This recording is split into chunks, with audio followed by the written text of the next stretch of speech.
ladies and gents, we are now up to the second section of Australia and the world economy. We're going to be looking today at Australia's balance of payments and all its components. So what is the balance of payments? It's this awesome diagram right here. It's a pain in the butt, I won't lie. There's so many little sections, so many little pieces of information to understand, but most of the time they only really ever ask about the current account and these four sectors here. If they ever do ask about the capital financial account, they ask you just what happens overall. They don't really normally ask you about all the little fine details over here. But we'll go into that anyway. So all transactions with the rest of the world are recorded on the balance of payments. So all this data about Australia's transactions with the rest of the world is recorded by the ABS. It's used as an accounting summary of areas where our money is being received from other countries and where our money is being spent around the world. It essentially shows all of Australia's international transactions.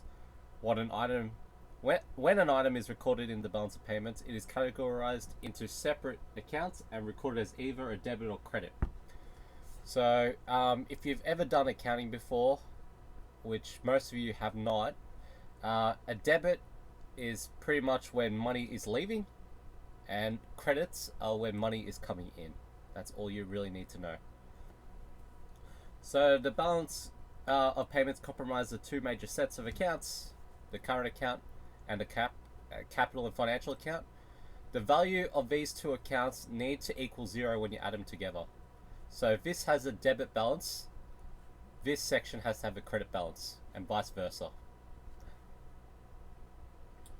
So let's look into the current account. So the current account records all receipts, money coming in, and payments, money going out, that are current in nature. A deficit occurs when debits, money going overseas, exceeds the money coming in from overseas. A surplus occurs when the credits exceed the debits. So we have four accounts that make up the current account.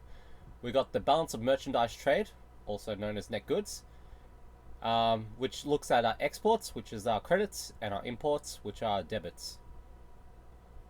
So these are actual physical goods that we export and import. This can include cars, machinery, toys, computers, etc. Anything physical.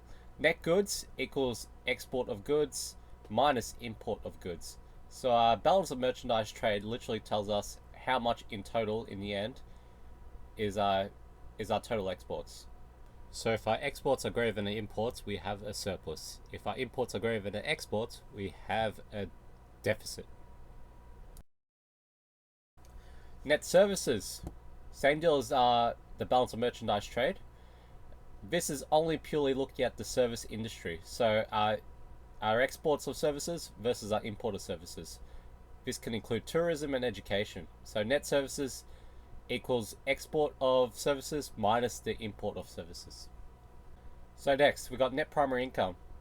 Credits through income from holding foreign assets minus payments, debits of income to service foreign liabilities such as foreign equity and payments of foreign debt. Literally, it's just the money that we get for holding assets overseas versus the money we have to pay out for foreigners owning assets of ours.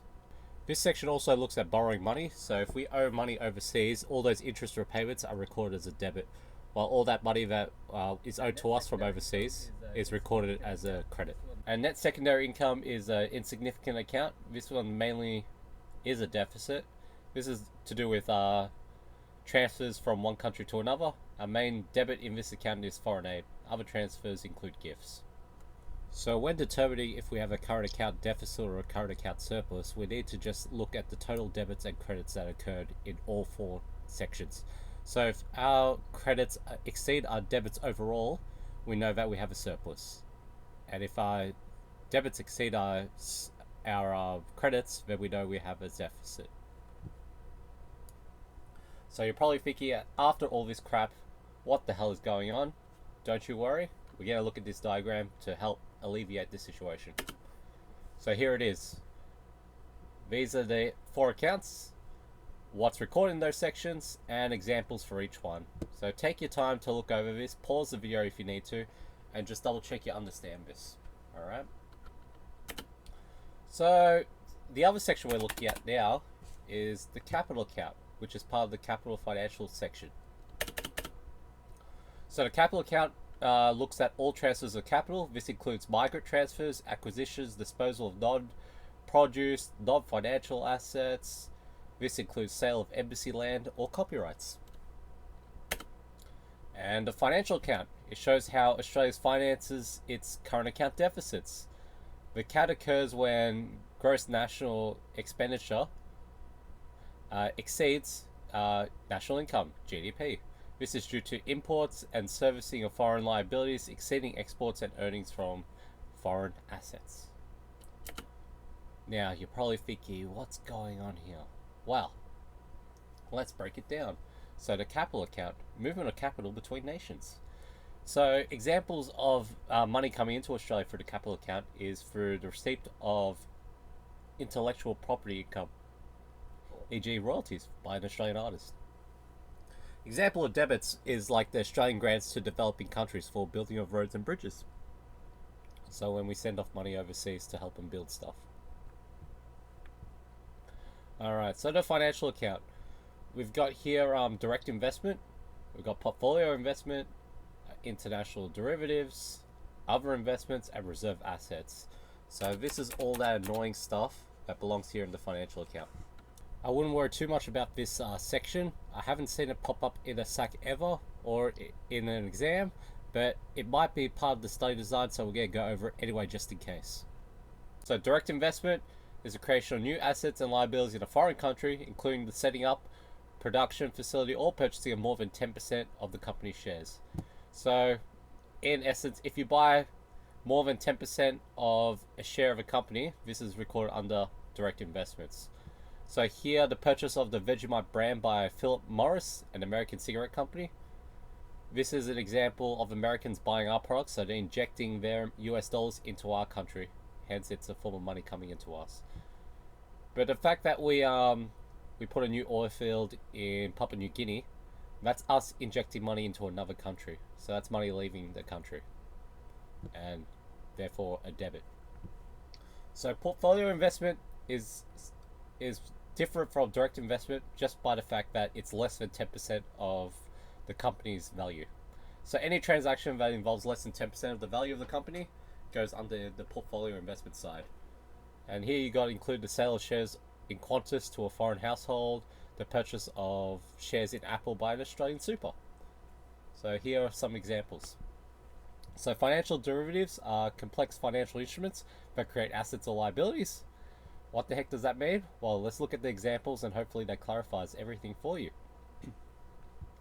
So the sale of options by the Commonwealth Bank of Australia to an American merchant bank is a form of credit that's being put to us, because we're literally telling them, here, buy this option off us, and we'll give you a return in the future. So this is an example of money coming to a country because Americans are now buying the options from the Commonwealth Bank and giving us their cash to use in our country. The opposite will be the purchase of iron ore futures by Fortescue Metal Group, which is a foreign company. Alright, so other investments. So this is stuff that doesn't belong in the other three, such as borrowing by National Australia Bank from Nomura Holdings, a Japanese financial institution, or deposits by the ANZ to a Swiss bank account. So just banks putting money in other banks around the world, essentially, or borrowing money from other banks around the world. This is the other investment section. And we got reserve assets. So this is all to do with the RBA and the government transaction, including foreign currency and contributions to the IMF and the UN.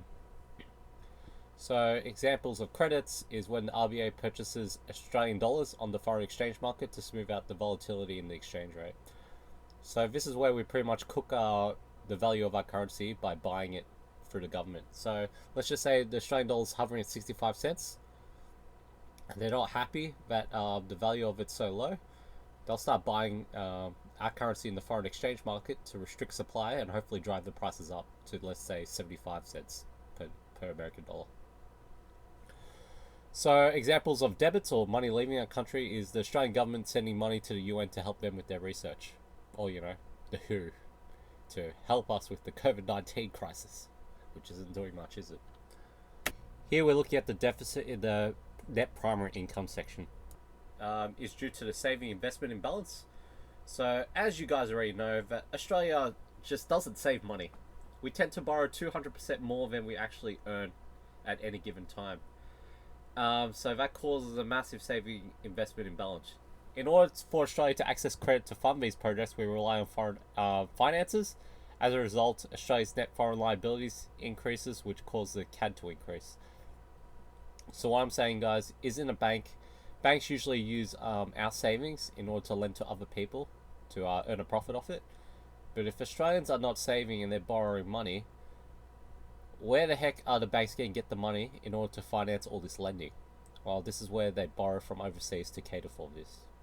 And hence why we tend to have a current account deficit. So there's more money leaving our country rather than we're getting in, because we have all these massive repayments to these foreign places. Okay, at the moment Australia has a current account surplus, but throughout history, for the last 40 years especially, we've had a current account deficit. So this section here is just the history rather than what's currently causing it right now. Alright, so the cause of Australia's current account deficit is international competitiveness. We have low levels of efficiency and high cost structures, which are key to being competitive. We are currently outside the top 20 on a range of factors, including competitiveness, labor efficiency, and technological readiness. Because we're such a simple country, we literally just pull stuff out of the ground, deep underground, or we just grow stuff on the top of our ground and then sell it off to people. Alright? The only thing that we might be a little complex in is education, but other than that, we pretty much suck when it comes to complexity in Australia. At times, we've had a surplus in our balance of goods and services, but this was due to an improvement in terms of trade. We'll look into what terms of trade is later. This is where exports are worth more than our imports, and the excessive demand from China for our commodities.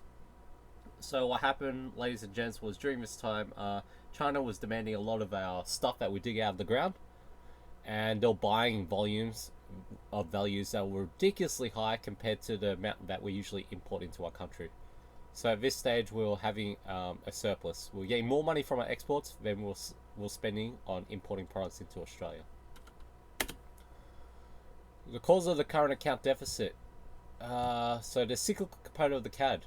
During times of strong aggregate demand and economic growth, the CAD will tend to grow. This is because consumer and business confidence will increase, which places greater demand on borrowed funds. Because people, they feel confident they're going to have money in the future, so they try to spend what they have now and possibly borrow more.